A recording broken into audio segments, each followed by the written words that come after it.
Healing is one of the words that people make sound peaceful. It is not.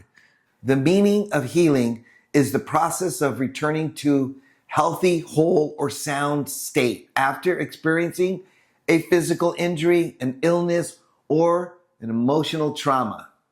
It means moving past damage or pain to restore balance, strength, and well-being. Does that sound peaceful? No, it wasn't peaceful for us. A lot of our healing was frustrating, repetitive, exhausting, and some days I didn't want to do any of it. I wanted what happened to us just to be over because the attack itself was over. But that's not how it worked. A quick note. I'm a licensed therapist, but this isn't therapy, as you notice, and it does not create a therapist-client relationship. We're sharing our lived experience and what we've learned. If you need professional care, please reach out to a licensed provider near you. Lisa? I think what you said is what people need to hear because you've been hurt and there's a point you get tired of working on yourself. You're tired of thinking about it. You're tired of talking about it, trying to understand why you react the way you do. You're tired of having the same conversation with your spouse. You're tired of realizing something you thought you were past still bothers you. Sometimes you're just tired. I remember thinking, well, how much more do I have to do? We've already survived the attack. Michael had survived being stabbed. I'd survived being stabbed and bitten. We had medical issues, financial issues, child to raise, job responsibilities. Our marriage was struggling. Wasn't surviving enough? I mean, eventually I had to accept that surviving something and healing from that are two very different things. Surviving kept me alive, but healing required me to participate in what came afterward. And I didn't always want to do that. And there were things about myself that I just didn't want to see. There were reactions that I could explain because of what happened to us, but explaining them didn't automatically make those reactions healthy. There were times I wanted Michael to understand me without me having to explain myself to him. There were times I wanted him to change because changing myself felt harder. And there were times that I wanted him to do the work for me. But time doesn't automatically fix what you keep repeating. That's a big one because I believe something similar, but different though. Given enough time, and eventually I'll be okay. That's what I used to say all the time. Time did pass, but I still had work to do. After the attack, some of the first things I had to work on was physical. Learning to move my right leg, going to rehabilitation, learning to drive differently with 2 feet, getting myself back to work at first with limited hours. There was no shortcut. I couldn't sit on the couch and say, well, it's been 6 months. My leg should work now. I had to listen to people and do the exercises again, and again. And some of them just seemed ridiculous because the movement was so small. Lift the right leg, move the foot, try it again. But those tiny movements were part of me getting my right leg back in the bigger picture of getting my life back. The emotional side wasn't that different. There were things I had to practice there too. I had recognized when I was reacting instead of responding. Any of you do that? Learning when I needed to stop before saying something I'd regret. I know none of you've done that. Coming back after I screwed up and saying I was wrong. That's work. Forgiving somebody or anybody during that time was work. Changing the way you've handled anger for 20 years is work. Learning to communicate when shutting down has always been easier is work. Setting a boundary and then actually keeping it is work. And yes, even with your partner.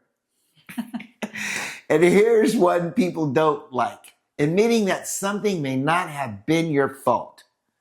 But what you do with your life afterwards is still your responsibility. That's work too. When I came to that conclusion for myself, mind blown, there were things done to us that we did not deserve. We didn't invite them. We didn't cause them. But eventually I had to decide whether those men, that event, that situation were going to keep controlling my life years after that event was gone. They had already taken enough, so much. I wasn't going to voluntarily give them the rest. Healing didn't happen in a straight line for either of us. That's another expectation I had to get rid of. I thought progress meant something wouldn't bother me anymore. And then something would happen, and suddenly there I was again, angry, afraid, overwhelmed, or just shutting down. And I think, seriously? I thought I was past this. And eventually I stopped measuring my progress by whether I ever struggled. And I start paying attention to what I did when those struggles showed up. Did I recognize it sooner? Did I handle it differently? Did I communicate instead of disappearing inside of myself? Could I calm down and come back to the conversation? Could I admit, this is affecting me more than I expected? That's where I began noticing change. Not because difficult moments disappeared, but because I wasn't handling every difficult moment the same way anymore. And that's a huge difference. Lisa and I can still get irritated with each other. What? No. I know. I mean, how can you get irritated with this? We have been together for over 32 years. We consider that a long time. Trust me, we have plenty of material. Mostly you. I knew that was coming. But be nice. Just be nice, Mike. But seriously, the goal was never to become two people who never disagreed. That's never been the goal. The work was learning what to do when we did. There was a time when one disagreement could turn into 3, then 5. Now we're arguing about something I did from 1997. And neither one of us remembers how we got there. Not true. I knew. I just kept my mouth shut. He's like an elephant. That's not healing. That's two people keeping score. At some point, we had to learn how to repair it. Sometimes that meant I had to walk away, settling myself down. Think about what actually happened and then come back. Coming back mattered because walking away without returning isn't resolving anything. It's just postponing it. There was times I'd come back and tell Lisa, I see what I did.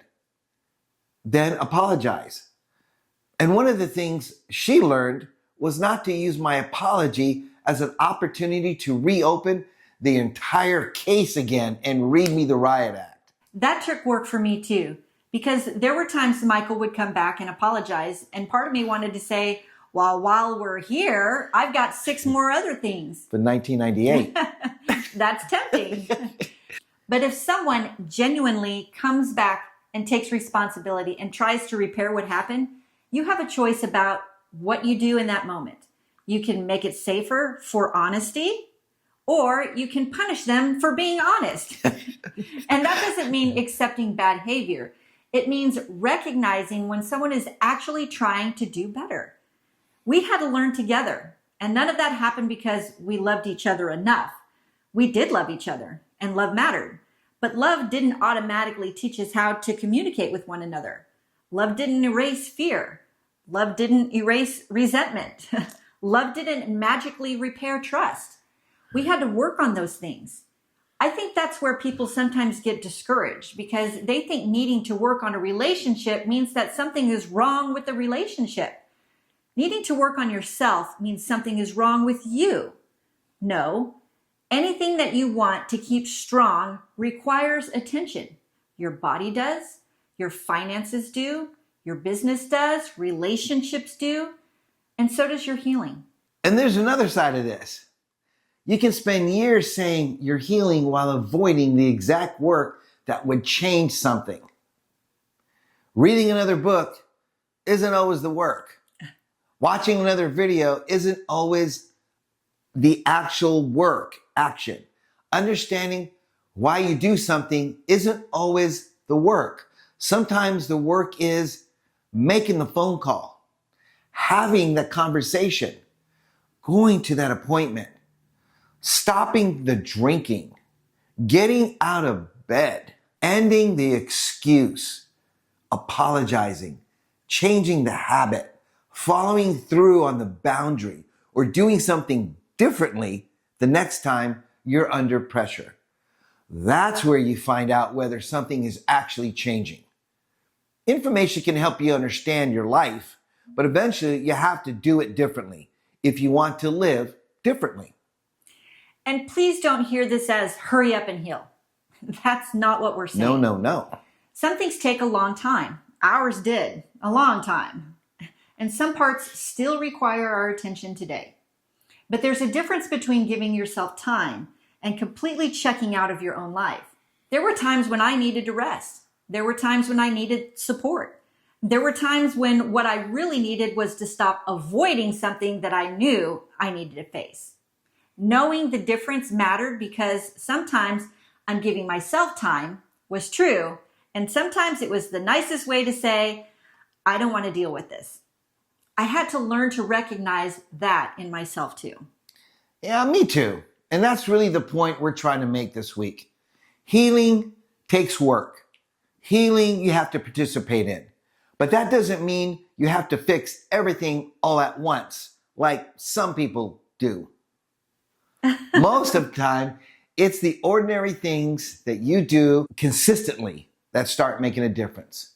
As we said before, a conversation. Take better care of yourself. Making a repair, something. Asking for help. Doing something you've been avoiding.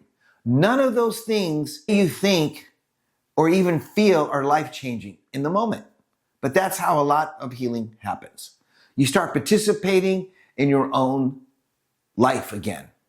So rather than just giving you something else to think about this week, we want to actually practice some of this. We're going to give you a few things that you can try, and you don't have to do them all. Pick 3 that fit where you are right now and do them sometime before the week is over. Have one conversation that you've been avoiding, but go into it with one goal. Listen as much as you talk. Do something physical that reminds you that you're taking care of yourself. A walk, stretching, getting outside, making the appointment that you've been putting off. Spend 30 minutes with someone that you care about with your phones put away and no television on. Do one thing you've stopped doing because life got hard. Like cook something, work in the yard, play music, go somewhere you enjoy, or do something that used to make you laugh. It's super important. Make one repair. Apologize for something. Correct something you handled poorly. Or follow through on something you said you do, but just been putting off. Give yourself 1 hour where you're not trying to fix anything. No work, no problem solving, no doom scrolling. Just be. And if you can rest, rest. And finally, do one thing that makes tomorrow a little easier than today. It can be really small. Clean something up, prepare something ahead of time, make the call, set something out, handle one thing that you've been avoiding, like Mike said. So pick the 3 you actually need and then do them. That's the difference that we're talking about this week. Healing isn't just something that you understand. It's something that you practice, you put into action. Don't worry about remembering the list because we've included them in this week's guide that you can access in the description. And give yourself credit for the healing you already done.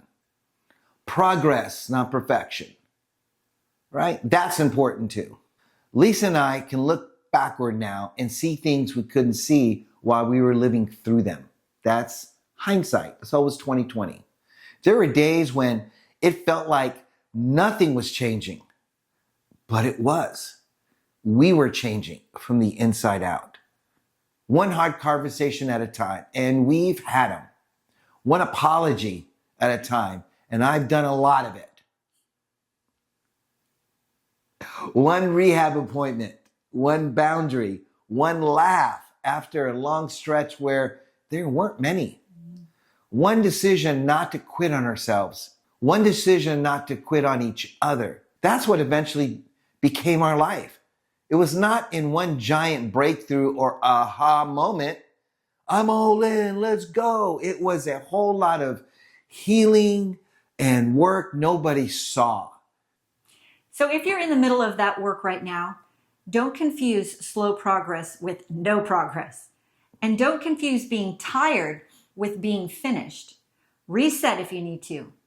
Get help when you need to. Then come back to the work. Because what happened to you matters. What you've lost matters. What you've been carrying, it matters. But so does what you're building right now. You may not be able to change what happened, but you can keep changing what happens next.